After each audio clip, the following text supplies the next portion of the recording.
The nation continues to mourn as we mark 18 years since the 9/11 attacks.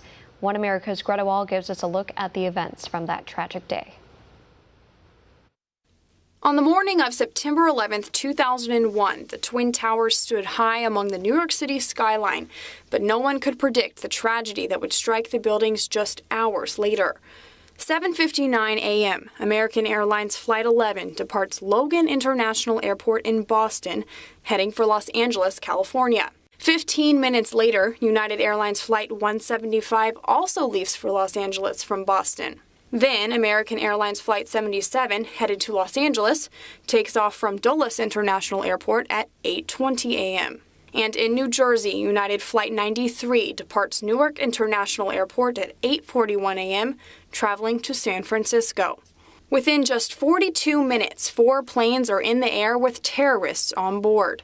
Flight attendants aboard Flight 11 are the first to report hijackers, and at 8:46, the terrorists fly the plane into the North Tower of the World Trade Center. Yeah, dispatcher. Yes. This is off-duty firefighter Jermaine. I guess you got this already. But you got a plane crashed into the World Trade Center. You aware of that? You have a plane that crashed into the World Trade Center in Manhattan? World Trade Center in Manhattan. 17 minutes later, an image that is burned into the minds of Americans unfolds on live TV as hijackers fly United Flight 175 into the South Tower. By 9:31 a.m., President George W. Bush declares the events an apparent terrorist attack. Then, just 6 minutes later, Flight 77 crashes into the western side of the Pentagon. And at 9:59, the South Tower collapses to the ground.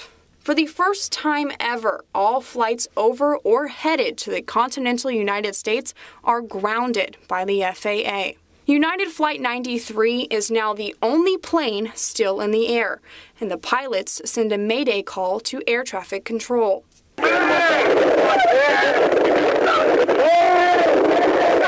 After those aboard the flight hear about the attacks in New York and Washington, they attempt to take control away from hijackers. The Boeing 757 crashes into a field in Somerset, Pennsylvania at 10:07 a.m. 2 hours and 8 minutes after the first plane took off in Boston, hundreds of Americans have been killed as part of a terrorist attack. But the death toll would continue to rise. The World Trade Center's North Tower collapses at 10:28 a.m. Americans across the country are in a panic as the president announces U.S. military forces worldwide are on high alert.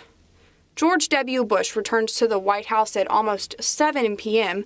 and declares a war on terrorism during a nationwide address later that night. America and our friends and allies join with all those who want peace and security in the world, and we stand together to win the war against terrorism. Today, the skyline of Manhattan looks different than it did on the morning of September 11, 2001. The One World Trade Center, also known as the Freedom Tower, opened on November 3, 2014, and stands on the northwest corner of the World Trade Center site. Memorials have also been built to honor the victims. The 9/11 memorial opened on September 11, 2011, in remembrance of the 2,977 lives that were lost in the tragic events of that day.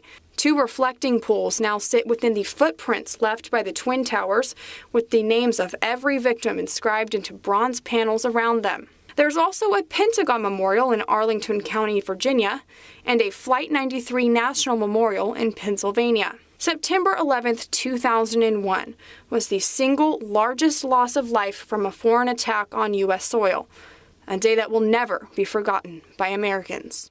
None of us will ever forget this day, yet we go forward to defend freedom and all that is good and just in our world.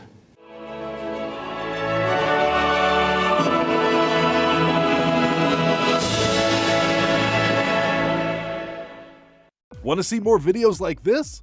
Click on the link below and subscribe to One America News on YouTube, and call your cable provider and kindly demand that One America News is added to your lineup. Call and subscribe today.